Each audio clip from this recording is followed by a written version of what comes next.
এই অঙ্কটা বলেছে একটি বর্গক্ষেত্রের কর্ণের দৈর্ঘ্য 12√2 সেমি। তাহলে বর্গক্ষেত্রটির ক্ষেত্রফল আমাদের চাইছে। দেখো, একটা যদি আমি ছবি আঁকি, এটা হচ্ছে একটি বর্গক্ষেত্র। বর্গক্ষেত্রের কর্ণের দৈর্ঘ্য বলে দেওয়া আছে, এটি হচ্ছে কর্ণ।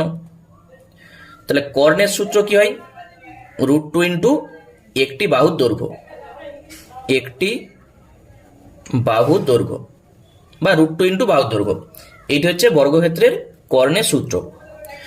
বাহু যদি আমরা এ ধরি, প্রত্যেকটা বাহুর দৈর্ঘ্য এ, তাহলে শর্তানুসারে